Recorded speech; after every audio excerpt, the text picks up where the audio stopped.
Welcome! Today I will show you 3 detective riddles popular on Who Did It. The first one is quite easy, the second one already tricky, and the third one is very difficult. Write down in the comments which riddles you were able to solve. Let's get to the first riddle. In a normal night, when no one expected it, James and Hannah have been robbed of all their valuables. Fortunately, the police was around, and a couple minutes later, when James called them from home, they were still able to catch all suspects that were around in that area: Mark, Paul, and Luke. The police knows that one of them has to be the robber, but nobody of them has any of the valuables with him anymore. So they question the suspects. Mark says, Paul is the robber. Paul says, Luke is the robber. And Luke says, Paul is lying. Assuming that robbers lie, uninvolved people tell the truth, and there's just one person involved in the robbery. Can you tell who is the robber? Pause the video now if you need more time to think. The solution will follow in 3, 2, 1. Did you come up with the answer? Paul is the guilty person, as only then it is possible that the two others, Mark and Luke, are speaking the truth. When Mark said, Paul is a robber, he was telling the truth and giving the correct answer. When Paul said, Luke is the robber, he was lying, as he himself is a lying robber. When Luke responded, Paul is lying, he was telling the truth and affirmed that Paul was lying.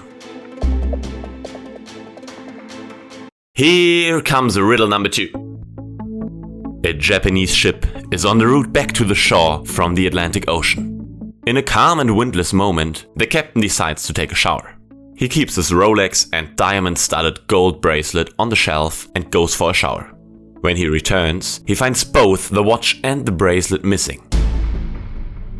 He immediately calls the 4 crew members and asks them what they were doing during this time. Following are the answers. The cook explained, I was in the kitchen preparing bacon sandwiches for everybody. The engineer said, I was in the generator room checking the generator. The housekeeper told them, I saw that the flag hoisted on the ship was upside down, so I went to correct it.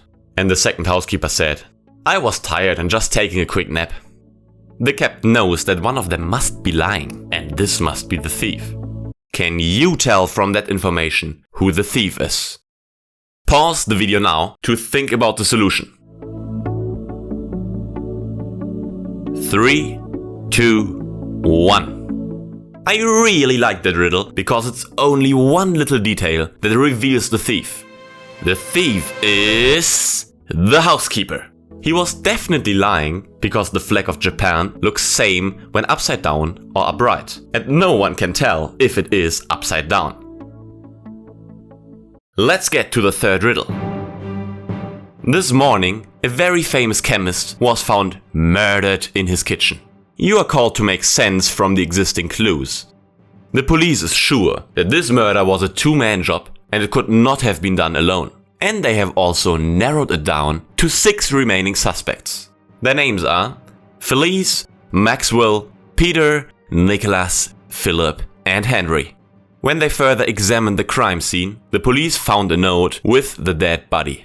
The following is written on the note: 26/3/58/28/27/57/16. And that's already all the information you have.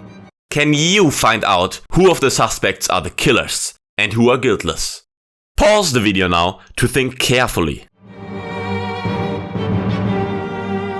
The solution will follow in 3, 2, 1. This riddle is definitely a difficult one. The numbers on the note that were left by the chemist correspond to atomic numbers on the periodic table of elements. 26 is Fe, 3 is Li, and 58 means Ce. 28 is Ni, 27 Co, 57 La, and 16 is S. If you put those together, as left behind on the note, you'll get the names of the murderers. Therefore, Felice and Nicholas have to be the murderers. That were 3 of my favorite detective riddles. I hope you enjoyed the video and see you next time.